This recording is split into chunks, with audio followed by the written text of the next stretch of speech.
प्राचीन समय की बात है।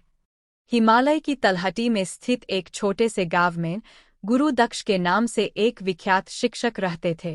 गुरु दक्ष का विद्यालय दूर दूर तक प्रसिद्ध था, क्योंकि वह बच्चों को न केवल विद्या बल्कि नैतिक शिक्षा भी देते थे। प्रारंभ।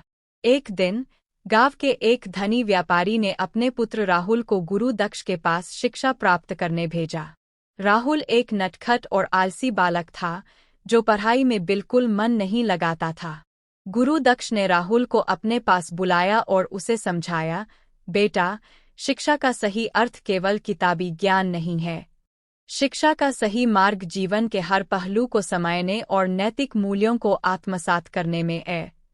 प्रथम दिन राहुल ने सोचा कि यह सब बातें व्यर्थ है। उसने निश्चय किया कि वह केवल समय बिताने के लिए विद्यालय जाएगा। पहले दिन गुरु दक्ष ने उसे एक कठिन प्रश्न दिया, बेटा, सत्य क्या है? राहुल ने बेपरवाही से उत्तर दिया, सत्य वह है जो हम अपनी आंखों से देख सकते हैं। गुरु दक्ष मुस्कुराए और बोले, सत्य वह नहीं जो केवल आंखों से देखा जाए, सत्य वह है जो दिल से महसूस किया जाए। इसे समझने में समय लगेगा। द्वितीय दिन। दूसरे दिन गुरु दक्ष ने सभी शिष्यों को एक एक बीज दिया और कहा, इस बीज को अपने साथ लेकर आओ और इसे जीवन का प्रतीक मानो। राहुल ने उस बीज को फेंक दिया और मजाक उड़ाते हुए अपने दोस्तों से कहा, यह भी कोई काम है? लेकिन शाम को उसने देखा कि उसके सभी साथी अपने बीज को संजोकर रखे हुए थे। उसने अपने आप को असहज महसूस किया। तृतीय दिन। तीसरे दिन गुरु दक्ष ने सभी शिष्यों से पूछा कि उनके बीज का क्या हाल है। सबने गर्व से अपने बीज दिखाए। राहुल ने झूठ बोलते हुए कहा, मेरा बीज भी सुरक्षित है। गुरु दक्ष ने उसकी आंखों में झूठ देख लिया और बोले, राहुल, सत्य और असत्य का अंतर समझो। असत्य से न केवल तुम दूसरों को धोखा देते हो, बल्कि खुद को भी। चतुर्थ दिन। चौथे दिन गुरु दक्ष ने एक और अनूठा पाठ पढ़ाने की सोची।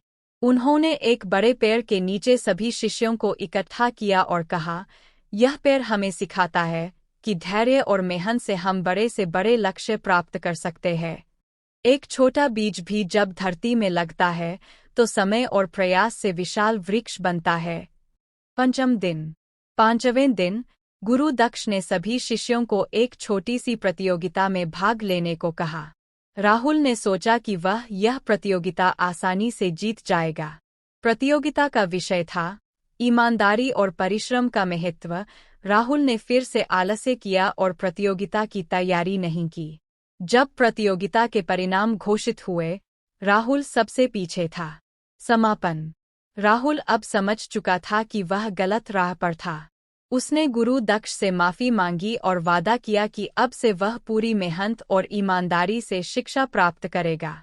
गुरु दक्ष ने उसे गले लगाते हुए कहा, बेटा, शिक्षा का सही मार्ग पहचानने में देर हो सकती है, परंतु जब पहचान हो जाए तो जीवन में सफलता अवश्य मिलती है।